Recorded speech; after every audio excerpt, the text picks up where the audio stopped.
NCRTC के प्रबंध निदेशक शलभ गोयल ने आज गाजियाबाद के दुहाई स्थित आरआरटीएस डिपो में मेरठ मेट्रो की आधुनिक ट्रेन इंटीरियर और यात्री केंद्रित सुविधाओं का अनावरण किया।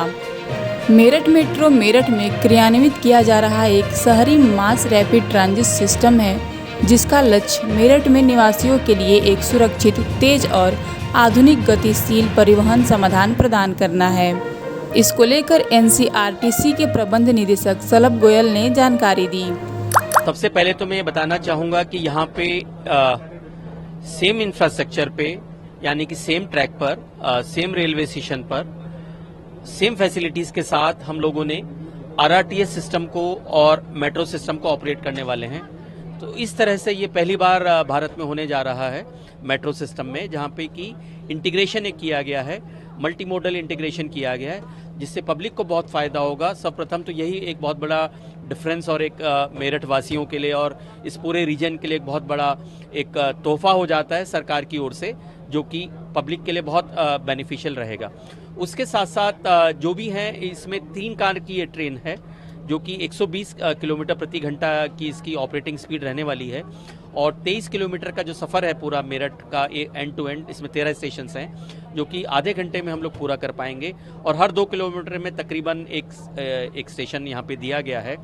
और इन 13 स्टेशंस में 4 स्टेशंस पे हम लोगों ने जो आरआरटीएस सिस्टम से इंटीग्रेशन किया है, जिसके कारण से पब्लिक ट्रांजिट कर सकती है मेट्रो से आरआरटीएस, आरआरटीएस से metro and vice versa.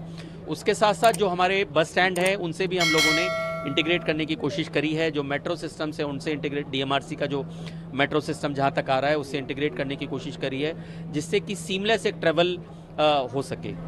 Sir, जो बाकी मेट्रो चल रही हैं उन मेट्रो से ये किस तरह से अलग है? सबसे पहले तो जैसे मैंने बताया कि कॉमन एक इंफ्रास्ट्रक्चर हम लोग ये चला रहे हैं, जो कि भारत में पहली बार किया जा रहा है। बाकी एयर कंडीशन या डिसेबल्ड के लिए हम लोगों ने काफ़ी कुछ करने की कोशिश करी है। जैसे कि अगर कोई व्हीलचेयर लेके आता है या स्ट्रेचर, जैसे कि हम जानते हैं कि लंबाई में होता है, तो हम लोगों ने लिफ्ट को भी मॉडिफाई किया है कि पूरा का पूरा स्ट्रेचर जो है एक लिफ्ट में आ सके, और जो मेरा एक पेशेंट है जो नीचे से चल के स्टेशन पे आता है और कोच तक वो पूरा सीमलेस उसका ट्रांसफ़र हो सके।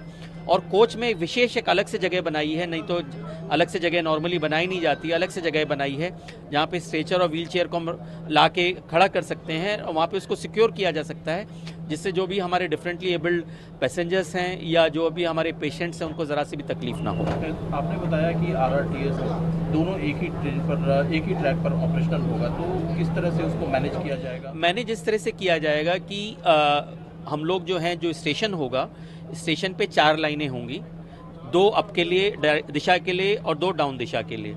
मान लिया आप ये मान लें कि वो मेट्रो आके खड़ी हुई है, एक अप में भी खड़ी हुई है, डाउन पे भी खड़ी हुई है, तो जो बाकी 2 लाइनें बचती हैं उससे आरआरटीएस की ट्रेन वहाँ पे बिना रुके आगे जा सकती है, बोथ अप डायरेक्शन में भी और डाउन डायरेक्शन में भी। और जब ट्रैक पे जाते हैं तो उसमें या तो एक समय में या तो आरआरटीएस चलेगी या मेट्रो चलेगी, दोनों की फ्रीक्वेंसी में फ़र्क रहेगा, जिसके कारण से ये संभव हो पाएगा। और उसके लिए हम लोग विशेषकर अलग से टाइम टेबल भी बनाने वाले हैं। आरआरटीएस और इन जो मेरठ मेट्रो होगी, दोनों के स्टेशन के स्टॉपेज भी अलग अलग होंगे? जी, अलग अलग होंगे। जैसे कि मेट्रो तो 13 के 13 स्टेशन पे रुकेगी, जबकि आरआरटीएस उन 13 में से खाली 4 स्टेशन पे रुकेगी।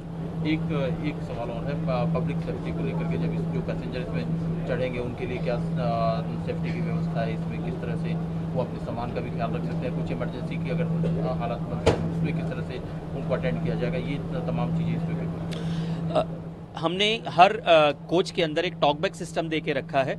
अगर टॉकबैक का बटन दबाते हैं तो टॉकबैक के बटन दबाते ही जो है ट्रेन ऑपरेटर के पास उसका सिग्नल आएगा, ट्रेन ऑपरेटर से वो बात कर सकते हैं। सपोज़ किसी को हार्ट अटैक आया है या इस टाइप की कोई तबीयत खराब हुई है, तो ट्रेन ऑपरेटर को कम्युनिकेट किया जा सकता है। ट्रेन ऑपरेटर पे स्टेशन कंट्रोल को बताएगा, जिससे कि अगले स्टेशन पर पहले से ही एक सूचना, एक चेतावनी दे के रखी जा सके और पूरा जो भी एम्बुलेंस की ज़रूरत है या कुछ और ज़रूरत है तो अगले स्टेशन पे पहले से तैयार रखी जा सके।